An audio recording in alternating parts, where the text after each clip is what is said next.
नमस्कार, मधुराणीज ब्लॉगमध्ये तुमचं सगळ्यांचं मनापासून स्वागत आहे। चला तर आत्ताची सुरुवात झाली आजच्या ब्लॉगची ती या शेवयांपासून, कारण की ह्या नवीन शेवया आहेत आणि एक दोन वेळा तर तशा बनवून बघितल्या, पण म्हटलं चला तुमच्यासोबत शेअर केल्या नव्हत्या। आता शेवया बरेच जण बऱ्याच प्रकारे बनवत असतात, तर मी सगळ्यात पहिले तर तुपावरती मस्त अशी भाजून घेते आणि त्यानंतर दूध, वेलची, साखर असं टाकून त्यामध्ये शिजवून आम्ही घेतो। मग ज्याला हवं असेल तर ते जास्तीचं दूध पण घेतं। सो अशा पद्धतीने मस्त असा सकाळचा नाश्ता बनवायला घेतला होता आणि मस्त असा गोड नाश्ता का बनवते तर त्याचंही कारण सांगते। आज आहे अनुची स्कॉलरशिपची एक्झाम, म्हटलं चला मस्त असा गोड नाश्ता करूया आणि त्यानंतर आम्हाला सगळ्यांनाच त्याला पेपरला सोडवायला जायचं होतं, त्यामुळे मग सगळ्यांनी आज लवकर आवरलं। 10 वाजता आम्हाला तिथे पोहोचायचं आहे। इतके दिवस भरपूर त्याचा अभ्यास घेतला आणि म्हटलं चला आज त्याचा फायनल पेपर आहे, त्याच्यासाठीही खूप नवीन एक्सपिरियन्स होता आणि आमच्यासाठीही ॲज अ पॅरेंट्स खूप वेगळा एक्सपिरियन्स असणार आहे, कारण की आम्ही दोघांनीही मेहनत घेतली होती त्याचा अभ्यास घेण्यावरती। सो चला इकडे मस्त वेलदोडा घातला आणि छान अशा या शेवया तयार झाल्या। सो तुम्हीही अशाच करतात का नक्की मला कमेंट करून सांगा। तोपर्यंत आम्ही मस्त असा नाश्ता करतो।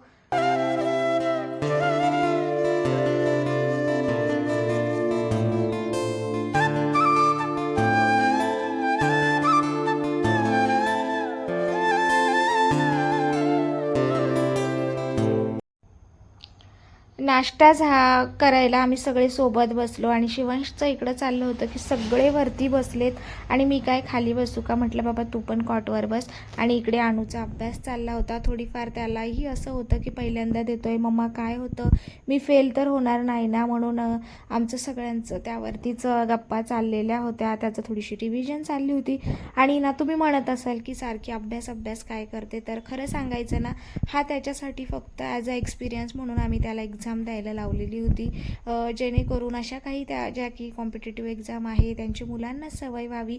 अजिबात त्याच्यावरती आम्ही फोर्स करत नव्हतो की तू पास झाला पाहिजे वगैरे वगैरे। आणि पण इतकं होतं की आपण जितका अभ्यास केला आहे किंवा ज्या काही गोष्टी केल्या आहे तू व्यवस्थित जाऊन कर, अजिबात घाबरायचं नाही वगैरे, अशा काही इन्स्ट्रक्शन होत्या। कारण की मुलं कधी कधी घाबरून जातात की असं आलं तर काय होईल, मला हे नाही जमलं तर काय होईल। आणि नेहमीच्या स्कूलच्या पेक्षा या एक्झाम्स थोड्याशा वेगळ्या असतात, त्यामुळे एकतर ओळखीचं कोणी नसतं, असलं तर इनमीन 2-3 मुलं आपल्या स्कूलची असतात, कारण की सगळ्या स्कूलची मुलं इथे एकत्र येणार होती आणि त्यामुळे त्याच्यासाठीही ती गोष्ट वेगळी होती। पण म्हटलं चला मीही एक्झाम दिलेली आहे 4थीला, 5वी आणि 7वीच्या, त्यावेळेस त्या स्कॉलरशिपच्या एक्झाम्स होत्या। म्हटलं आपल्याही मुलांनी ती दिली पाहिजे असं मला वाटत होतं, त्यामुळे म्हटलं चला आता फायनली आज तो दिवस झाला आहे। आता आम्ही ते नाश्ता करतो आणि त्यानंतर पटापट सगळं आवरलं की त्याला घेऊन जायचं आहे। सो चला बऱ्याच जणांची सुट्टी चालू आहे, बऱ्याच जणांचं स्कूल चालू आहे आणि आमचा आजचा लास्ट डे आहे। याचा एक्झाम झाली की आम्हीही मोकळे आणि मग बाकीची बरीच काही तयारी करायची आहे। कशाबद्दल आहे काय आहे हे सगळं तुमच्यासोबत मी शेअर करणारच आहे, तर व्हिडिओ स्किप न करता नक्की बघत राहा। आणि तुम्हाला मधुराणीज ब्लॉगचे व्हिडिओ आवडत असेल तर व्हिडिओला लाईक करा, शेअर करा आणि हो सबस्क्राईब करायला देखील विसरू नका। तो एक्झामला चाललाय तर सर त्याला शूज घालू दे ना। पडेल तो, अरे पडशील नको. घर तो उठणार, तो पडेल नसेल ना।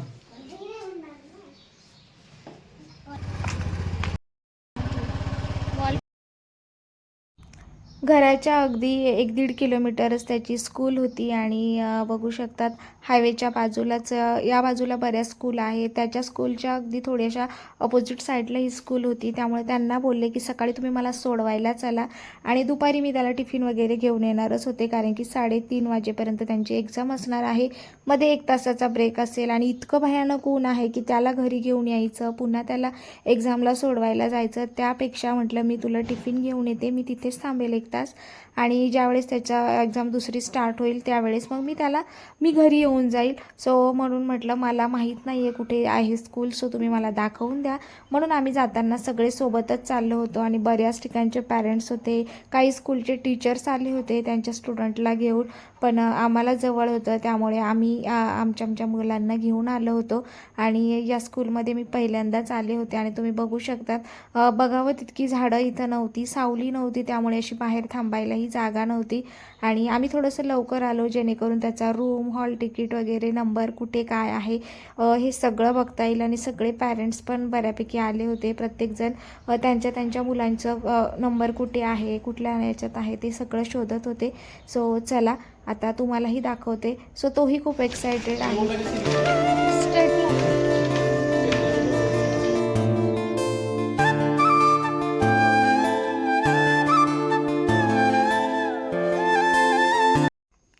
त्यानंतर त्याला आम्ही त्याचा रूम दाखवला, त्याचा बेंच वगैरे कुठे बसणार आहे सगळं शोधून दिलं आणि ऑल द बेस्ट केल्यानंतर आम्ही घरी आलो. घरी यायच्या आधी ना तुम्ही बघू शकतात शिवांशलाही आम्ही जरा स्कूल कसं असतं वगैरे दाखवत होतो. आणि त्यानंतर आल्यानंतर घरातली बरीच कामं केली आणि मस्त अशी खिचडी बनवली होती. कारण की म्हटलं मुलांना भाजीपोळी काही जास्त खाल्ली जाणार नाही, म्हणून मी थोडं जास्तीचं घेतलं. त्याचे फ्रेंड्स पण होते, म्हटलं चला त्या दोघांनाही आपण खिचडी देऊया. गरम गरम केली होती खिचडी. आणि शिवांश आणि त्याचे बाबा वास्तुशांतीला जाणार होते, त्यामुळे आम्ही दोघंच होतो. आणि म्हटलं चला आता जाताना पहिले खिचडी घेऊन जाते, मस्त मुलंही खातील. आणि एवढं ऊन होतं तर म्हटलं चला पटापट आता स्पून वगैरे सगळं घेतलं, पाणी बॉटल घेतली आणि त्यानंतर आता मी निघते.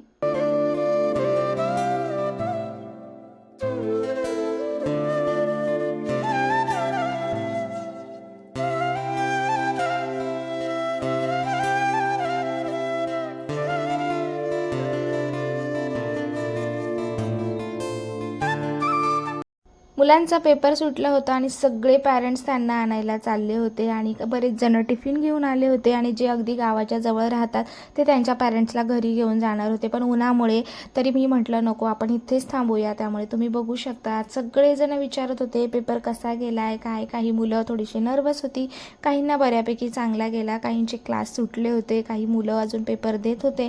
त्यातले त्यात अनुजा ज्या क्लासरूममध्ये होता तिथला फॅनच खराब होता, त्यामुळे तो बोलत होता मम्मा खूप जास्त गरम झालं, त्रास झाला. आणि त्यानंतर तिथे काहीतरी रिपेरिंगचं काम पण केलं. मुलांनाही खूप जास्त त्रास झाला होता त्या रूममधल्या. म्हटलं चला जाऊ दे, आता आणखी एक पेपर द्यायचा आहे, तोपर्यंत रिसेसमध्ये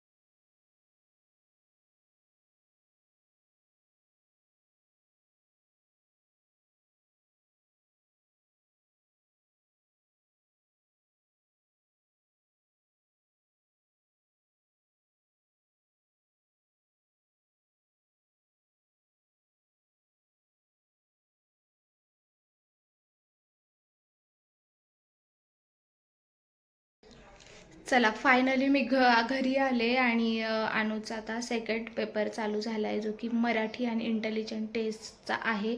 बरेच जण तिथं थांबले होते आणि जे जवळ होते ते घरी गेले होते. पण मी विचार केला खूप जास्त ऊन आहे, त्यामुळे त्याला थकायला होईल, त्यामुळे टिफिन घेऊन गेले. जसं तुमच्यासोबत शेअर केलं होतं, सो त्याने टिफिन खाल्ला. आणि खूप दिवसांनी खरं तर त्यांचे फ्रेंड्स मिळाले होते, त्याच्यामुळे त्यांचं काही अभ्यासाचं मन नव्हतं. सो म्हटलं चला जाऊ दे, आता खेळता येतं खेळू दे. आता 3:30 वाजता त्याचा पेपर संपणार आहे. आता मिस्टर जातील त्याला आणायला. आणि भयानक ऊन आहे. चला अजून माझं जेवण बाकी, आता मी जेवण करते आणि त्यानंतर पुढे काय होतं ते शेअर करेल. व्हिडिओ स्किप न करता बघत राहा.